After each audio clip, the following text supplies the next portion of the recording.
Olá, tudo bem? Algumas semanas atrás nós conversamos bastante sobre a fisiologia, a farmacologia da manutenção da pressão arterial nos nossos pacientes na anestesiologia veterinária. A gente conversou bastante sobre o conceito dos vários receptores e neurotransmissores que atuam em sistema nervoso autônomo, simpático e parasimpático. Vocês podem ver isso em alguns vídeos aí atrás no IGTV, onde a gente discutiu a base farmacológica e fisiológica desses sistemas. Além do que, a gente conversou também bastante sobre dobutamina, dopamina e alguns outros fármacos que podem fazer a manutenção de pressão arterial de alguma forma, fármacos vasoativos e fármacos inotrópicos positivos também, que atuam direto em musculatura cardíaca, enfim, atuando em receptores alfa e beta, primordialmente, que é o que vai fazer a manutenção da homeostasia do sistema cardiovascular funcionando de uma forma perfeita.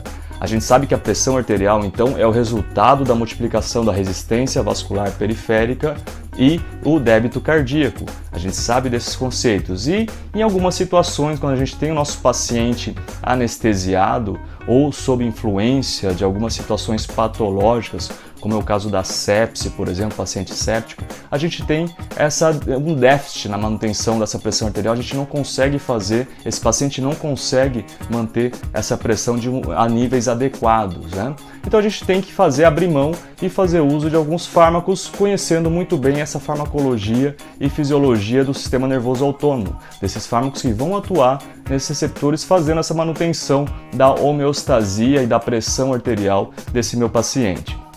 Pois bem, eu senti um pouco a falta de amarrar esses conceitos e da gente discutir um pouquinho na prática como isso realmente funciona. Nós falamos aí dos fármacos dobutamina e dopamina no vídeo anterior, porém, na prática, a gente sabe que a dopamina, por exemplo, que é um fármaco vasoativo, a dobutamina a gente já conversou sobre ele, falando sobre a sua atuação. A dopamina, na prática, talvez seja o fármaco mais utilizado nessa situação. A gente sabe e viu e escutou, a gente já viu sobre isso, que ela tem a sua atuação principalmente em receptor alfa-1, atuando em vasculatura lisa dos vasos periférica, fazendo essa contração e naturalmente fazendo com que essa pressão arterial se eleve ou aumente essa pressão arterial.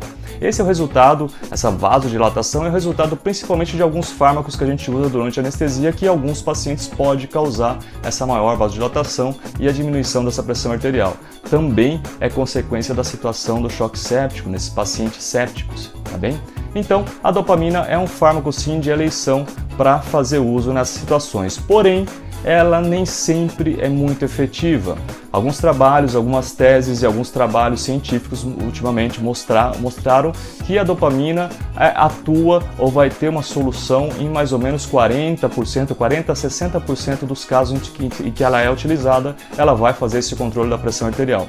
Porém, grande parte desses pacientes ela não vai ter grande atuação, não vai levar os níveis da pressão arterial a níveis aceitáveis. Então a gente precisa fazer uso de alguns outros fármacos concomitantes junto com a dopamina ou simplesmente substituí-la por fármacos que vão ter atuação no sistema nervoso autônomo em receptor alfa-1, principalmente elevando, então fazendo essa vasoconstrição e fazendo com que essa pressão suba.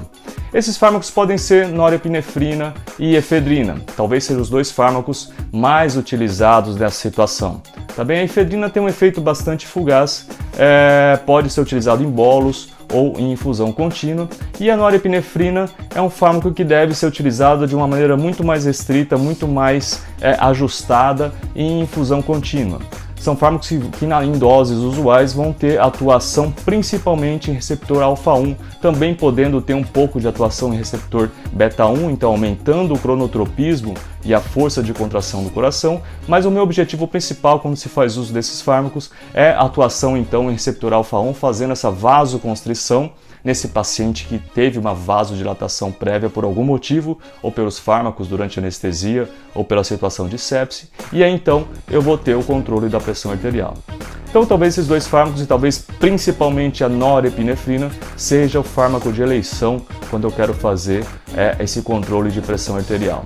Então, dopamina, norepinefrina, efedrina são talvez os três principais fármacos que vão atuar em receptor alfa-1, ajudando então na manutenção da pressão arterial. Beleza, pessoal? Deixe seu comentário aqui e curta esse vídeo. Valeu, um grande abraço!